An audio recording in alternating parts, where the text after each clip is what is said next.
Alors si vous vous sentez bloqué dans votre perte de poids, que vous avez l'impression que votre métabolisme il est un peu au ralenti, que la balance elle bouge plus malgré les efforts, malgré les privations et tout ça, aujourd'hui je vais vous montrer toutes les stratégies que je mets en place avec mes élèves et sur moi-même pour booster le métabolisme, ou en tout cas essayer de le soutenir, de faire en sorte que la perte de gras se passe bien. En gros, ce qui va faire que vous consommez plus de calories au repos, ce qui va faciliter la balance énergétique et donc la perte de poids.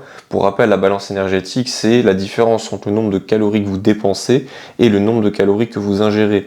Donc si vous avez vraiment un corps qui consomme peu de calories même au repos, ça va être très difficile de faire en sorte d'avoir une alimentation suffisamment basse en calories pour pouvoir perdre du gras. Et c'est un peu l'erreur qu'on retrouve en général chez les gens qui veulent perdre du gras, que ce soit avec les bonnes résolutions ou que ce soit juste sur un challenge perte de poids, c'est de traiter un petit peu le corps comme une serviette qu'on veut éponger le plus possible, augmenter le plus possible la dépense, se restreindre le plus possible pour essayer de créer le plus de différence. Alors même si ça peut marcher un temps, vous aurez vite la sensation que dès qu'on augmente à nouveau un petit peu les calories ou dès qu'il y a un repas plaisir qui arrive, le poids il remonte tout de suite et le gras il revient très rapidement, etc. Et c'est difficilement tenable sur le long terme. Et contrairement à ça, nous ce qu'on va essayer de faire, c'est déjà de créer un métabolisme qui est puissant et efficace. On veut vraiment créer un gros moteur pour faire en sorte que vous puissiez avoir une dépense qui est élevée, même au repos. Et c'est exactement ça qui va faire en sorte que ça soit tenable sur le long terme. Alors, sans plus attendre, le pilier numéro 1 qui fera toute la différence, c'est votre masse musculaire.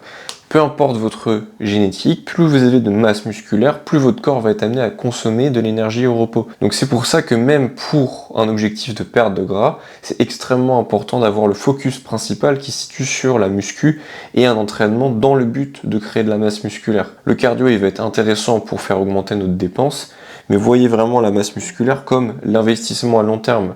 Et c'est vraiment en plus ce qui va donner à votre corps la silhouette qui est souhaitée. Si vous perdez juste du poids, du gras et du muscle, vous aurez juste l'impression d'être plus fin et plus flasque. Donc étant donné qu'on sait que chaque kilo de muscle consomme quasiment 2 à 3 fois plus de calories au repos que chaque kilo de graisse, on va vraiment se concentrer là-dessus. Donc pour ce faire, la première chose simple à mettre en place, c'est d'essayer d'avoir entre 3 et 5 séances par semaine, où vous allez entraîner chaque groupe musculaire avec des mouvements polyarticulaires et des mouvements d'isolation, entre 10 et 20 séries par semaine, entre 6 et 15 répétitions, avec une intensité suffisante pour stimuler la croissance musculaire. Donc une fois qu'on a mis ça en place, le deuxième pilier qui va être extrêmement important, c'est votre dépense en dehors de la salle, ce qu'on pourrait appeler le NEAT. Alors, dans le NEAT, on peut parler des pas, qui serait plutôt vu comme une forme de cardio très légère, mais en tout cas, ce qu'on veut prendre en compte, c'est le fait de rester actif, donc d'avoir un nombre de pas qui est suffisamment élevé. Pour ça, simplement essayer de traquer vos pas pendant une semaine, et l'objectif, ça va être de pouvoir en ajouter au fur et à mesure du temps, dans la mesure de ce qui est possible de faire pour vous. Les 20 000 pas, c'est une bonne chose, et ça vous aiderait à perdre du gras beaucoup plus vite, mais c'est très difficile à caler dans une journée pour la plupart des gens. Donc, rien que le fait d'essayer de prendre son nombre de pas, et de trouver des moments dans la journée pour le faire augmenter de la manière la plus simple qui soit. Dans ces manières-là, je pense notamment à le matin, première chose de la journée, vous allez marcher. Le soir, pour décompresser, une petite balade aussi. Si après un repas, vous avez l'opportunité de marcher 5-10 minutes, ça va vous aider à augmenter ce nombre-là. Et en plus, améliorer votre digestion. Si pendant votre séance entre les séries vous marchez aussi, voilà, vous voyez, il y a plein de petites choses à mettre en place pour faire en sorte de rapidement atteindre les 8, 10, 12 000 pas par jour. Et la dernière chose, ça va être sur la répartition de vos nutriments. Donc on pourrait appeler ça macronutriments, et on va même mettre un slash micronutriments, qui fait aussi partie d'une façon de booster votre métabolisme, en tout cas de le soutenir au maximum pour votre objectif de perte de gras. Dans le sens où tous les macronutriments vont avoir un rôle différent, donc on a protéines, glucides et lipides. La base du truc, les protéines vont vous aider à construire la masse musculaire et demandent plus d'énergie à votre corps à être digéré. Donc en gros, si vous consommez par exemple 100 calories de protéines, ça fera à peu près une centaine de grammes de poulet, un peu plus, vous allez utiliser 20 à 30% de cette énergie-là pour simplement digérer ces protéines. Donc même si ça peut paraître pas énorme, pour l'instant 20-30 calories, mis bout à bout sur une journée, ça va faire une différence. Et comme dit, ça va vous aider en plus pour la masse musculaire et pour induire un bon effet de satiété. Alors il y a plusieurs débats sur ça, mais de manière générale, une bonne escalope de poulet, ça donne un peu plus de satiété que son équivalent en glucides ou en frites cuites à l'huile. Ensuite, dans ces macronutriments-là, on va essayer de maintenir suffisamment de bons lipides. Donc, bons lipides, oméga 3, avec le poisson, on va avoir les acides gras qui vont être aussi mono et polyinsaturés, donc en gros c'est l'huile d'olive, avocat et noix. Simplement, on va essayer de faire en sorte d'avoir au moins 1 gramme par kilo de poids de corps de lipides pour soutenir la fonction hormonale de votre corps. Point important aussi, qui est extrêmement délaissé et peu pris en compte, même chez des bodybuilders et chez des athlètes assez avancés, c'est la micronutrition. La micronutrition, qu'est-ce que c'est? C'est simplement tout ce qui va toucher aux vitamines et aux minéraux. On peut voir un peu les macros, protéines, glucides, lipides comme les grosses pièces de la machine. Vous voyez, c'est vraiment le moteur, la courroie de distribution, c'est les grosses pièces de la voiture. Mais les micronutriments, vitamines et minéraux, ça va être tous ces petits boulons qui vont permettre de tout relier entre eux. Et en fait, maintenant, alors que ça soit à cause de l'alimentation actuelle ou des habitudes transmises via les réseaux sociaux, tout ce que vous voulez, l'alimentation de base dans le fitness, elle est extrêmement fade. Riz, poulet, crème de riz, whey. Avec ça, vous allez avoir des protéines, vous allez avoir des glucides, mais très peu de minéraux qui vont aller avec. Donc c'est pour ça qu'il faut vraiment porter une attention particulière à tout ça, parce que tout ce qui est le magnésium, ça tout le monde en a entendu parler, c'est un complément assez connu. Le zinc, mais aussi après, à côté de ça, tout ce qui va être les autres vitamines, les autres minéraux, la vitamine A, E, D, le fer, le potassium, tout ce genre de choses, ça va faire en sorte que tout puisse bien fonctionner ensemble. Et même si c'est difficile de dire si ça va avoir un effet direct sur le fait que votre corps consomme plus de calories au repos, en tout cas, ça va faciliter tous les processus de perte de gras. Et surtout, là, l'effet va être un peu plus indirect. Si vous avez des carences, ça va souvent induire la fatigue. Si vous avez de la fatigue, bon courage pour faire des séances où vous vous donnez à fond et pour réussir à vous lever le matin pour faire vos 10 000 pas matinaux.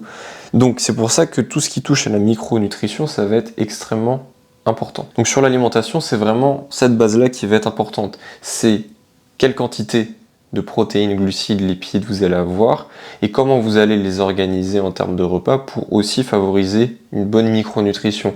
Pour faire ça, rien de plus simple, ça demande un petit peu de temps au début, mais installez une application comme Chronometer, vous rentrez tout ce que vous mangez, vous avez vos prods, vos glucides, vos lipides, et vous pouvez aussi avoir le rapport quotidien de toutes vos vitamines et vos minéraux, et vous allez pouvoir voir aussi quels aliments vous allez pouvoir ajouter pour atteindre tout ça. Et ça vous permet vraiment de vous créer après un plan où vous allez pouvoir atteindre vos objectifs en macro et micronutriments, et aussi vous permettre d'intégrer certains petits plaisirs du quotidien tout en allant vers vos objectifs. C'est pour ça qu'on dit souvent qu'on peut réussir à perdre du gras, booster son métabolisme et sans privation, parce qu'en fait tout ça va faire partie d'un tout qui va rendre votre diète efficace et où vous allez pouvoir avoir de l'adhérence. Et c'est vraiment là où je me concentre avec mes clients, c'est de pouvoir leur créer un plan qui va correspondre à leur habitude de vie. Donc on passe pas de 3 à 6 repas juste comme ça. En plus, pour le coup, ça sert pas à grand chose. Et on va intégrer des aliments qu'ils aiment d'une façon où ils puissent atteindre leur quota, protéines, glucides, lipides, micronutriments, et aussi avoir suffisamment de marge sur les calories totales pour pouvoir intégrer des aliments simplement qui n'ont pas spécialement d'objectif, si ce n'est de faire plaisir. Dernier point sur l'alimentation, des questions qui reviennent souvent, c'est est-ce que le jeûne, est-ce que le nombre de repas va avoir un impact? Est-ce que manger des glucides le soir va avoir un impact sur le métabolisme? Alors de manière directe, non, mais de manière indirecte, le fait de jeûner, ça peut vous aider à consommer moins de calories dans la journée. Le fait de manger des glucides le soir, ou en tout cas un trop gros repas le soir, ça peut dégrader la qualité de votre sommeil, donc c'est pas forcément la chose que j'irais faire, mais après à côté de ça, on n'aura pas forcément d'effet bénéfique à organiser la journée avec 3, 4, 5, 6 repas. Et une dernière chose dont je voulais faire une vidéo entière, mais finalement je trouve que ça vaut le coup d'en parler ici, la façon dont vous allez répartir vos repas en termes de nombre de repas dans la journée aura peu d'impact, mais quelque chose qui aura un vrai impact sur votre métabolisme et la façon dont vous vous sentez, c'est à quel moment vous allez placer protéines, glucides, lipides et surtout les glucides. Ce qu'on veut surtout essayer de faire, c'est d'avoir les glucides qui sont proches de l'entraînement et idéalement après l'entraînement. L'entraînement diminue vos réserves en termes de glucides musculaires, ce qu'on appelle le glycogène. Donc, manger des glucides juste après l'entraînement va avec cet objectif de re-remplir ces réserves-là et refaire les réserves énergétiques. Pour les lipides, on veut juste les avoir loin de l'entraînement pour pas avoir le ventre trop lourd au moment de sa séance. Et les protéines, ça simplement, on veut en avoir autour de la séance, mais on peut les avoir réparties dans la journée. Plus important, c'est vraiment de prendre en compte ces glucides-là qu'on veut surtout mettre en priorité après l'entraînement. Ce qui fait que le reste de la journée, vous avez moins de glucides, vous avez une énergie plus stable et vous favorisez les réactions de votre corps vis-à-vis de l'insuline. Quand on a un gros repas avec des glucides, on a une réaction du corps qui va être liée à l'insuline et c'est là où on n'a pas forcément tout le temps envie d'avoir des pics d'insuline dans la journée.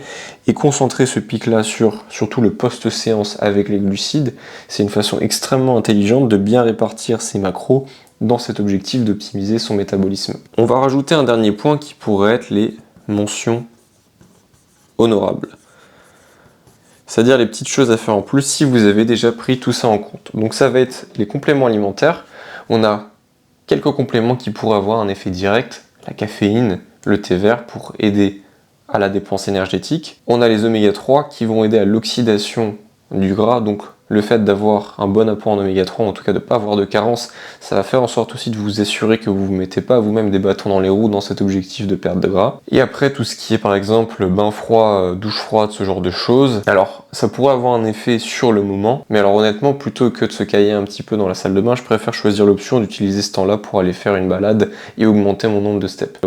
Donc pour résumer, les clés pour booster, en tout cas soutenir son métabolisme dans la perte de gras et pas se mettre à soi-même des bâtons dans les roues, construire le maximum de masse musculaire possible, avoir une dépense suffisante, 10-12 000 pas par jour, avoir 2 grammes au moins par kilo de poids de corps de protéines, 1 gramme par kilo de poids de corps de lipides, les glucides vont dépendre de vos besoins caloriques, avoir ces glucides-là, surtout en post-séance pour optimiser les réactions vis-à-vis de l'insuline, prendre soin d'avoir suffisamment de vitamines et de minéraux, donc tout simplement ça peut être à augmenter votre portion de fruits, de légumes par jour, ça va déjà faire de la différence, manger les couleurs de l'arc-en-ciel.